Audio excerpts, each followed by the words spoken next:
Біз сыйлап жүріп сыйлата алмай ашқалы жатқан қайшы адамдар. Енеме үйтем, енеме бүйтем, бірақ енеме рахметі жоқ дейді. Рахметті енеден алу шарт емес. Осы сияқты күту керек. Енді екінші айтайын дегенім. Баяғыда сіз сияқты бір әдемі елдің қызына, сіздің қызыңыз сияқты бір үлкен әдемі, сондай сұлу әдемі атаға, көреген атаның қызына құда түсіп береді. Ол екі құда тату тұрады. Екеуі аңға бір шығады, бірге жүреді, бірге араласады, екеуі тамыр болады дейді қазақша, жолдас болады.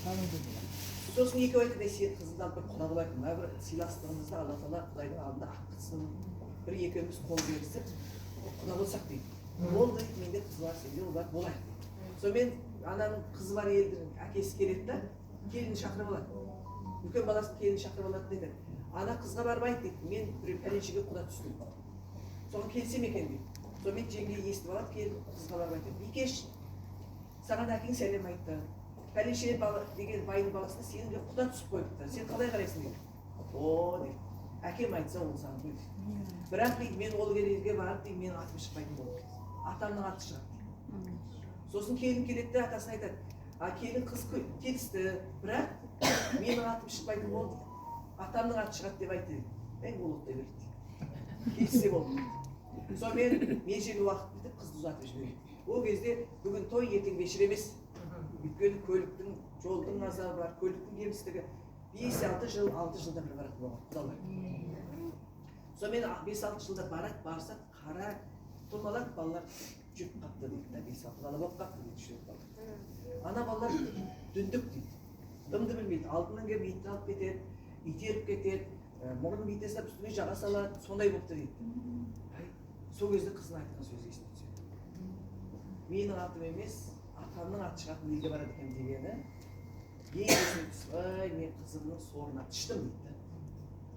Сөйтіп қызын шақырып алады. Қызым дейді, мен саған сендім дейді.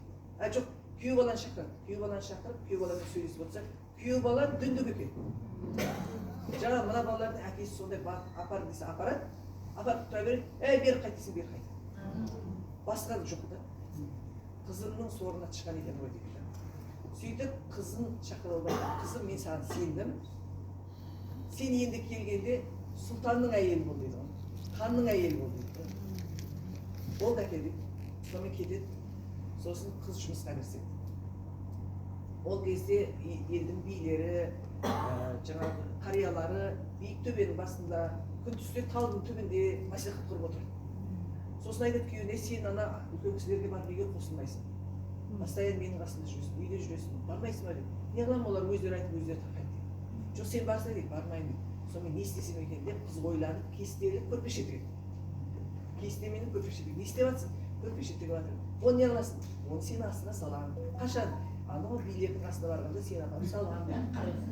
Дейді. Сонымен көрпеше біткеннен кейін жүр барамыз дейді. Қош бармайын дейді. Жүр, мынаны сап беремін дейді.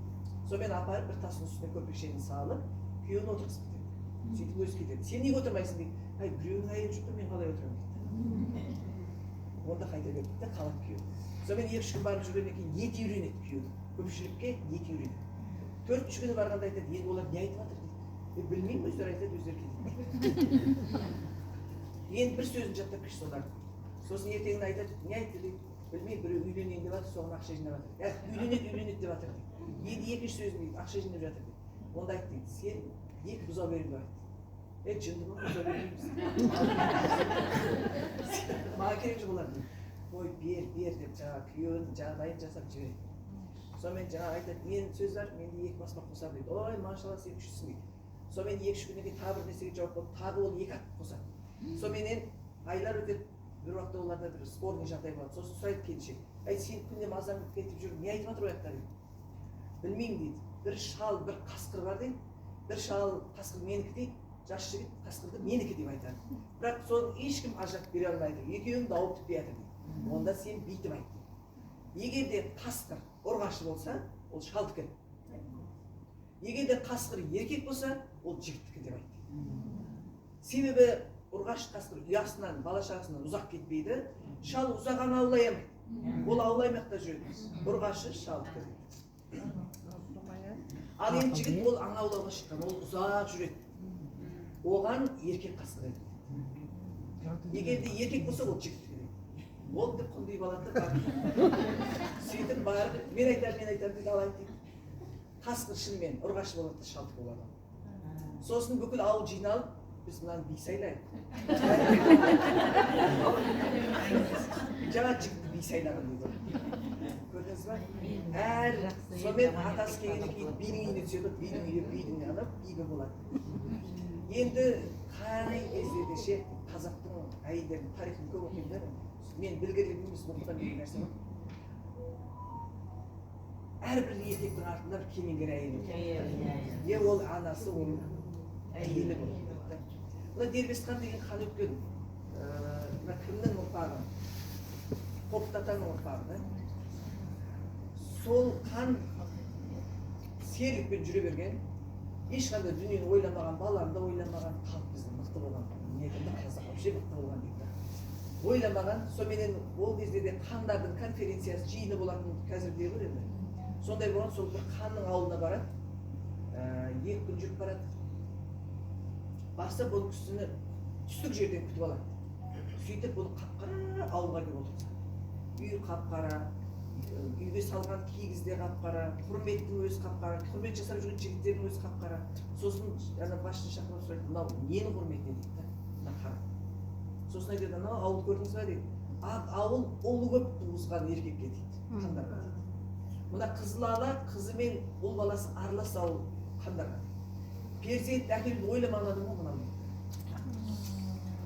сонда айтады түштік бұл менің кінәм емес бұл менің әйелімнің кінәсі деп 2 күн жүретін жолды түстікке жеткізіп барады жаңағы хан ашуланып әйелімді өлтіремін бірақ мына жақта жеткен әйел оны сезіп жатады да түс көреді түсінде ол келіп одан бұрын келіп ту биенің сүтіменен жас құлынның етін ауқат күтіп отырады да болды дейді мен сені өлтіремін сен мені қара бет қылдың елге дейді сонда айтады датым бар дейді өлер алдында адамның даты орындалады дейді екен да айт дейді мен 1 ай күт дейді 1 ай күт 1 айдан кейін сол 1 айдың ішінде сен дейді келген адамның жиын жасайсың келген адамға да кеткен адамға да қолына су құясың дейді болды дейді болды ма болды істеймін дейді сосын жаңағы қарыздар барларды қарыздан құтқар дейді болды дейді сонымен жаңағы орындайды 1 ай межелі уақыт бітеді ханның 2 сөйлегені өлгені қасында уәзірлер тұр әйеліне келеді межелі уақыт өлтіремін дейді сол кезде айтады мен не қалдым сен осы айлаңды неге ет айтпадың мен елге қара бет қылып айтқанша ол кезде сені тыңдайтын жағдай емес едім мені тыңдау керек болды қалладым сөйтіп тоқтатып сол бала қобда атаның әкесі екен қобда атаның шығармасында бар бұл нәрсе сонда қараңыздаршы әйелдің мен хан болдым ал ана әйелді өлтіріп екеуі де құрғанда қан ақымақ болатын еді сонда келген қонақтың қолына су құйды айналайын өсіп өл деді кетіп бара жатқанда да су құйды айналайын өсіп өл деді дұға қабыл болды әйел дұғаны қабыл болуын ойлады көрдіңіздер ме міне түсіндіңіз ба міне осындай әйел жоқ